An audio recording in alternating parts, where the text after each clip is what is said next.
चलिए बच्चों, कल के लेक्चर में हमने एसिडिटी के बारे में पढ़ लिया था। केमिकल प्रॉपर्टीज़ ऑफ एल्कोहल चल रही थी, उसमें एसिडिटी का हमने डिस्कशन कर लिया था। आज हम आगे बढ़ेंगे उसी केमिकल प्रॉपर्टीज़ को लेकर के। फर्स्ट हमारा जो पॉइंट था वो था acidity of alcohol and phenols. उस पर हम इफ़ेक्ट्स ऑफ सब्स्टिट्यूएंट्स देख रहे थे। इफ़ेक्ट ऑफ सब्स्टिट्यूएंट का मतलब ये था कि दो तरह के सब्स्टिट्यूएंट ग्रुप होते हैं।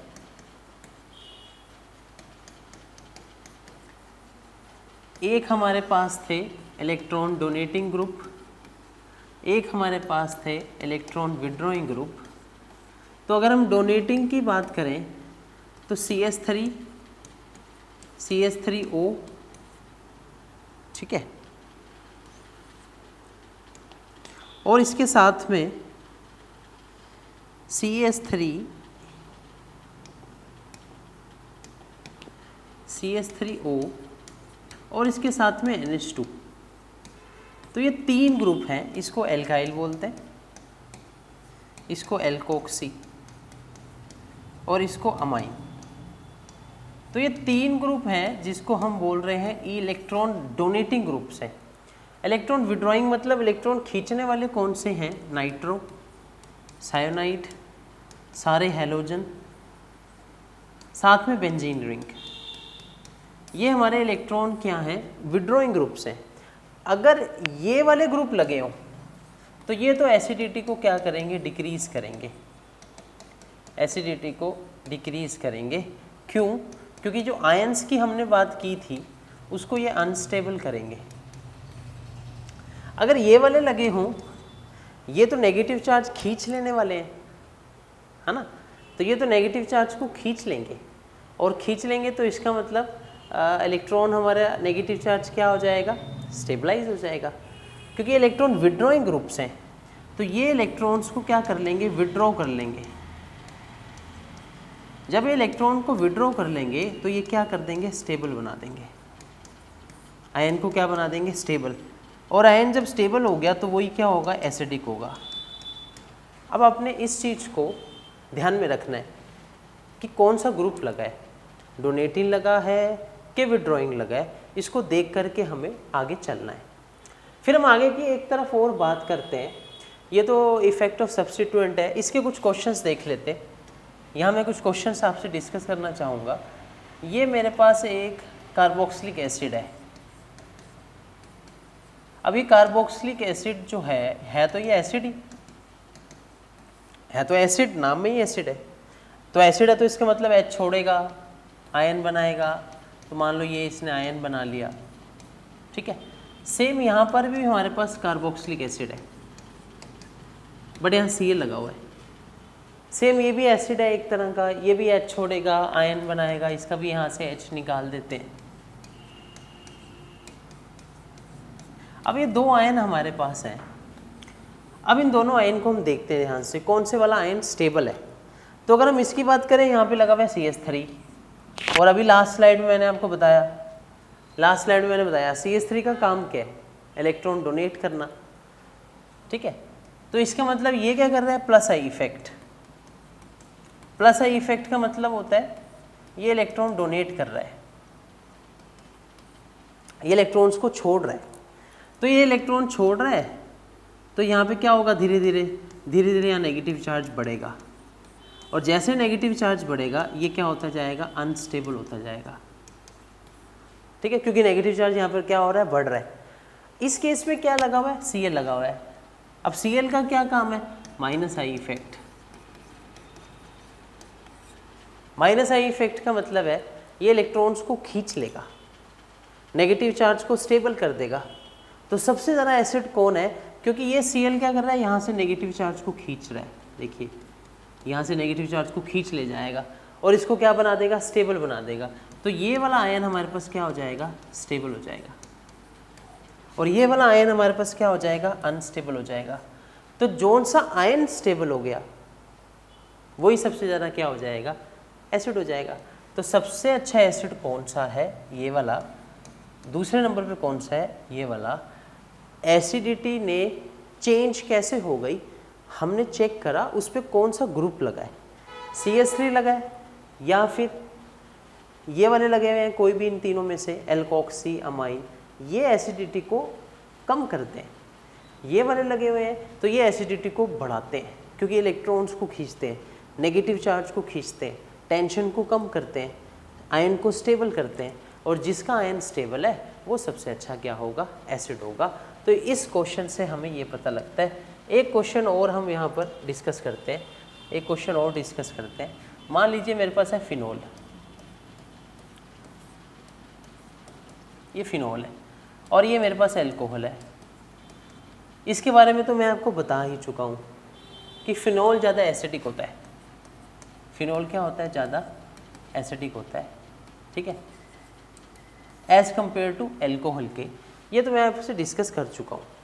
क्यों? Due to resonance. Last slide में आपने देखा होगा, ड्यू टू रेजोनेंस, ठीक है। अब मैं क्या कर रहा हूँ, अब आपसे एक क्वेश्चन पूछ रहा हूँ। चलो अब हमारे जो महान विद्यार्थी हैं वो मुझे क्वेश्चंस के आंसर बताएंगे। एक मेरे पास फिनोल है।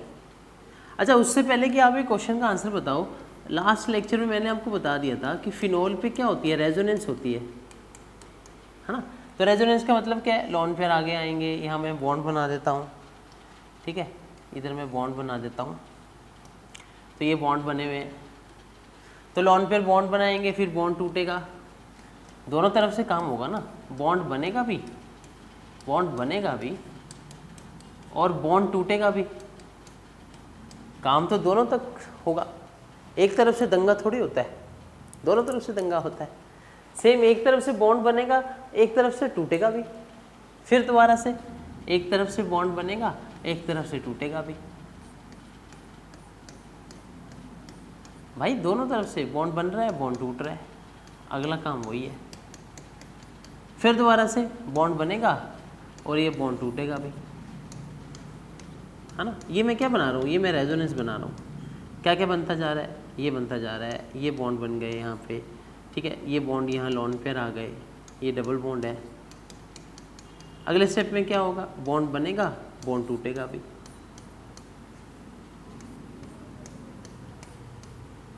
देखो आप,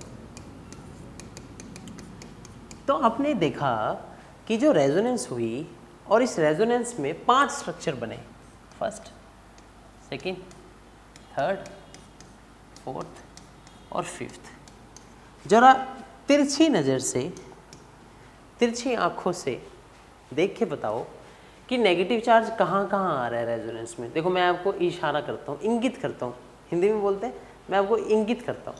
इंगित में क्या करता हूँ, नेगेटिव चार्ज यहाँ पर आ रहा है, नेगेटिव चार्ज यहाँ पर आ रहा है, स्माइली बना दी देखो मैंने नेगेटिव चार्ज यहाँ पर आ रहा है। तो नेगेटिव चार्ज कहाँ कहाँ आ रहा है, ऑर्थो पे आ रहा है, पैरा पे आ रहा है और ऑर्थो पे आ रहा है। तो आपको पता होना चाहिए कि अगर ये बेंजीन है ना, तो बेंजीन की जो ये पोजीशंस होती हैं, ये फिनोल है मेरे पास, तो बेंजीन की ये वाली जो पोजीशंस होती हैं इसको हम बोलते हैं ऑर्थो पोजीशन।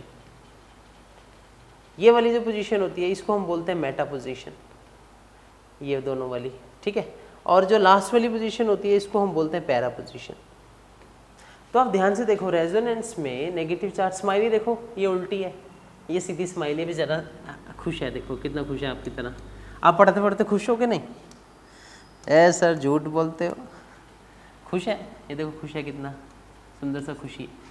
तो यहाँ पे पैरा पे आया है नेगेटिव चार्ज, यहाँ पे ऑर्थो पे आया है, यहाँ पे भी ऑर्थो पे आया है। मतलब जब रेजोनेंस चलती है तो मेटा पे नेगेटिव चार्ज आता ही नहीं। तो भाई मेटा पे अगर नेगेटिव चार्ज आता ही नहीं, इस बात को आपको ध्यान में रखना है, इस चीज़ को आप ध्यान रखिएगा कि मेटा पे नेगेटिव चार्ज नहीं आता। तो अब मैं आपसे एक क्वेश्चन पूछ लेता हूँ, ये चीज़ अगर आपको ध्यान है ना, तो अब मैं आपसे एक क्वेश्चन पूछ लेता हूँ। एक मेरे पास ये है, ये कौन है सर, क्या बात करते हो, फिनोल है। ये कौन है सर, क्या बात करते हो, बता दो फिर, क्या बात क्या करते हैं, बता दो कौन है। ऑर्थो नाइट्रो फिनोल, ये कौन है,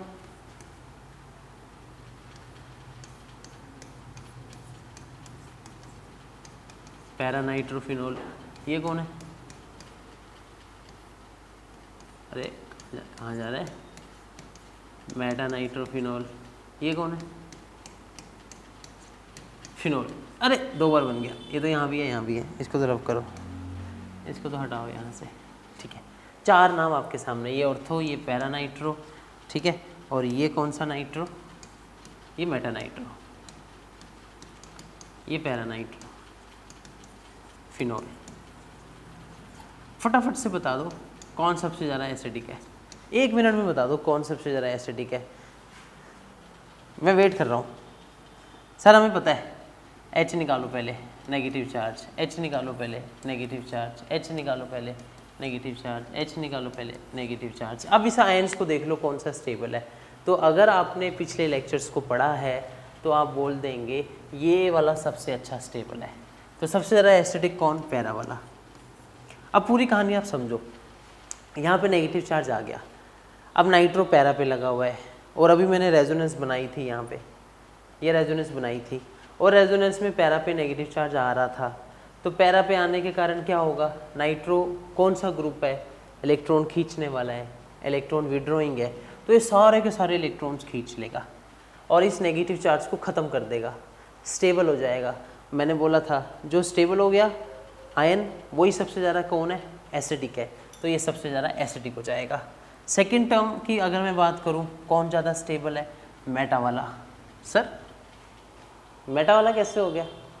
भाई ऑर्थो पे नेगेटिव चार्ज आता है, ऑर्थो पे नेगेटिव चार्ज आता है, NO2 खींच लेना चाहिए था, ऑर्थो वाला स्टेबल हो जाना चाहिए था। नहीं, ऑर्थो पे एक अलग से चीज़ लगती है, इसको बोलते हैं ऑर्थो इफेक्ट। अब ये ऑर्थो इफेक्ट क्या होता है? ये जो H है ना यहाँ पे, ये H नाइट्रोजन के साथ बॉन्ड बना के रखता है यहाँ पे, और ये H और नाइट्रोजन मिल करके क्या बना लेते हैं? हाइड्रोजन बॉन्डिंग बना लेते हैं। और ये हाइड्रोजन बॉन्डिंग इतनी खतरनाक होती है कि भाई ये H निकल ही नहीं सकता। अच्छा, हाइड्रोजन बॉन्डिंग क्या होती है? जब H फोन के साथ जुड़ जाए, बस, और किसी के साथ नहीं। सर H2S है, इसमें हाइड्रोजन बॉन्ड है? नहीं बेटा। HCl है, हाइड्रोजन बॉन्ड है? नहीं बेटा। HF है, हाइड्रोजन बॉन्ड है? यस, क्योंकि H किससे जुड़ गया? F से। H2O है, हाइड्रोजन बॉन्ड है? यस, क्योंकि H किससे जुड़ गया? O से जुड़ गया। तो H जब इनसे जुड़े तभी हाइड्रोजन बॉन्ड होता है। देखो यहाँ हाइड्रोजन बॉन्ड है, H और N से जुड़ जाएगा, या H O से भी जुड़ सकता है। मैं NO2 को ऐसे भी बना सकता हूँ, ये NO2 है ना, इसको ऐसे भी लिख सकता हूँ ऐसे। तो ये H O के साथ भी जुड़ सकता है। तो मतलब यहाँ पे हाइड्रोजन बॉन्डिंग हो जाएगी। तो हाइड्रोजन बॉन्डिंग होने के कारण चाहे ऑर्थो पे नेगेटिव चार्ज आता है, ध्यान से सुनना, चाहे ऑर्थो पे नेगेटिव चार्ज आता है, पर NO2 उसको स्टेबल नहीं कर पाएगा। इसीलिए पैरा के बाद कौन होगा? मेटा वाला। सर मेटा पे तो नेगेटिव चार्ज आता नहीं है, आप ऐसे ही बोल रहे हो। ऑर्थो और पैरा पे नेगेटिव आता है, वहीं से वो खींच पाएगा। मैंने आपको बता दिया ऑर्थो में आता है, बट वहाँ अलग से कहानी लग रही है ना, एक ऑर्थो इफेक्ट। इसीलिए पैरा के तुरंत बाद होगा मेटा वाला, इसलिए मेटा के तुरंत बाद होगा ऑर्थो वाला। इसके बाद कौन होगा? अंतिम में यही बचता है, फिनॉल, जहाँ कुछ भी नहीं लगा। तो वेरी वेरी इंपॉर्टेंट क्वेश्चन, ये हमारा एसिडिटी का ऑर्डर आ गया, एसिडिटी का ऑर्डर आ गया। ठीक है, इस चीज़ को आपने ध्यान से रखना है, और इसको देख करके हमें क्या बतानी है? एसिडिटी बतानी है। ठीक है, थोड़ा आगे बढ़ते हैं। एक क्वेश्चन और मैं आपसे पूछता हूँ। ठीक है, एक क्वेश्चन और मैं आपसे पूछता हूँ। एक हमारे पास ये है, 1 minute, where are you going bro? एक हमारे पास ये है, व्हाट इज दिस? फिनॉल, है ना। फटाफट नाम बताते रहो, नाम बताते रहो, मैं लिखता जाता हूँ, आप नाम बताते रहो। What is this? Sir 2, 4, 6 tri nitro, tri nitro phenol. बहुत बढ़िया बात। इसको पिक्रिक एसिड बोलते हैं, एग्जाम में यही आएगा। एक और नाइट्रो पे लगा देता हूँ, एक और मेटा पे लगा देता हूँ, एक और पैरा पे लगा देता हूँ। 1 मिनट में आपसे पूछ लेते हैं, ये 1 है, ये 2 है, ये 3 है, ये 4 है, ये 5 है, इनका एसिडिटी ऑर्डर बता दो, कौन सबसे ज़्यादा एसिडिक है, कौन कम एसिडिक है। 1 मिनट में आप बताएंगे। सर मैं बताऊं, हाँ जी बताओ, ये सबसे ज़्यादा एसिडिक है क्योंकि यहाँ 3 नाइट्रो लगे हैं और लगे भी कहाँ पर हैं, ऑर्थो पे और पैरा पे। तो सबसे ज़्यादा एसिडिक तो 2 नंबर, बहुत बढ़िया। उसके बाद अब भी बताया था पैरा वाला, क्योंकि पैरा पे नेगेटिव चार्ज आता है रेजोनेंस के कारण, NO2 खींच लेता है, आयन स्टेबल हो जाता है और वही सबसे ज़्यादा एसिडिक है 5 नंबर पे। उसके बाद मेटा वाला, सर ऑर्थो पे नेगेटिव चार्ज आता था, उसमें भी पैरा वाली कहानी, भाई नहीं लगेगी, सुनो यही तो क्वेश्चन है, ऑर्थो पे तो हाइड्रोजन बॉन्डिंग हो जाएगी। मेटा वाला मतलब 4 नंबर, ये मेटा है। उसके बाद हाँ जी ठीक है, बहुत बढ़िया, नाइट्रो वाला, फिर फिनोल। देखिए कहानी, कहानी सुनो जुबानी सुनो, सुना गाना, मुझे प्यार हुआ था, दिस इज कहानी। तो कहानी का मतलब क्या है, ये सबसे ज़्यादा एसिडिक, फिर ये, फिर ये, फिर तीसरा, फिर पहला। 100% पेपर में क्वेश्चन आता है, इसका नाम ध्यान रखना, इसको पिक्रिक एसिड बोलते हैं। अगर कॉन्सेप्ट को समझ पा रहे हो ना तो एसिडिटी 1 मिनट में बता दोगे। एक क्वेश्चन और आप सबके लिए, चलो आपकी डिमांड पे एक क्वेश्चन और आप सबके लिए, इसकी एसिडिटी बताओ। एक ये है, एक ये है, ठीक है, एक ये है, ओके, और एक हमारे पास ये है। इन चारों की मुझे एसिडिटी बता दो फटाफट से, कौन सबसे ज़्यादा एसिडिक है कौन नहीं है। ये 4 हैं हमारे पास, इन चारों को देख करके हमें बताना है। तो सीधी सी बात है भाई साहब, आप चेक तो करो ज़रा, इस कहानी को चेक तो करें, किधर है कहानी, ये रही ना कहानी। जहाँ पे NO2 लगा होता है वो इलेक्ट्रॉन को खींच लेता है, इनमें से कोई लगा होगा, इलेक्ट्रॉन विड्रॉइंग ग्रुप लगा होगा, वो नेगेटिव चार्ज को खींच लेगा, आयन को स्टेबल कर लेगा, वो सबसे अच्छा एसिडिक है। तो मैंने यही तो पूछा है आपसे, मैंने आपसे यही तो पूछा है, इनमें से कौन एसिडिक है, NO2 लगा हुआ है, ये सबसे ज़्यादा एसिडिक है। तो इसको नंबर देता हूँ 1 2 3 4, तो 3 नंबर, ओके। उसके बाद चेक करो, ये CH3 लगा हुआ है, सर CH3 तो इलेक्ट्रॉन छोड़ते हैं, वो तो आ ही नहीं सकते, वो तो एसिड हो ही नहीं सकते, तो ये। उसके बाद फिनॉल, बहुत बढ़िया। चलो कम से कम CH3 तो नहीं लगा ना, कम से कम CH3 तो नहीं लगा, फिनॉल। उसके बाद सर CH3 लगा है, पैरा पे लगा है, 4 नंबर पे मेटा पे लगा है, तो मेटा वाला क्यों सर, मेटा पे रेजोनेंस देखो, ये देखो, ये देखो कहाँ है भाई, ये मेटा पे कहाँ आया नेगेटिव चार्ज, नहीं आया ना। तो मेटा पे अगर CH3 लग भी गया तो क्या हर्ज है भाई, लग गया, नेगेटिव चार्ज की जगह तो नहीं लग रहा ना, ठीक है। CH3 चार्ज बढ़ाता है तो मेटा पे लग गया, थोड़ा सा बढ़ा देगा, बहुत बढ़िया। तो इसके बाद कौन सा, मेटा वाला 4 नंबर, और अंत में, सबसे अंत में, ये तो हो ही गया, 3 1 4 और ये 2, सबसे कम एसिडिक, आंसर आ गया। समझ रहे हैं बात को, कहानी समझ में आवत है कि नहीं आवत है। गेम सारी किसकी है, आयन को स्टेबलाइज करने की। गेम सारी किसकी है, नेगेटिव चार्ज को कम करने की। गेम सारी किसकी है, ताकि नेगेटिव चार्ज ख़त्म हो जाए। और देख के पता लगेगा, डोनेटिंग ग्रुप, विड्रॉइंग ग्रुप। एक क्वेश्चन एक और डिमांड के लिए, आप सबकी डिमांड बढ़ रही है सर, क्वेश्चन पे क्वेश्चन, क्वेश्चन पे क्वेश्चन। हाँ जी, एक क्वेश्चन आपकी एक और डिमांड के लिए। यार ये कहाँ चला जाता है बार बार, तो नाराज मत हो कर भाई। चलिए देखते हैं, अब नहीं आएगा, कह रहा है, मना कर रहा है, अब नहीं जाऊँ। चलो, एक है हमारे पास A, एक है हमारे पास Cl, ठीक है, एक है हमारे पास मेटा पे Cl, एक है हमारे पास पैरा पे Cl। जी बताओ कौन एसिडिक है। सर हमें पता है Cl क्या करता है, इलेक्ट्रॉन क्या करता है बोलो, विड्रॉ करता है, खींचता है। तो इन्हीं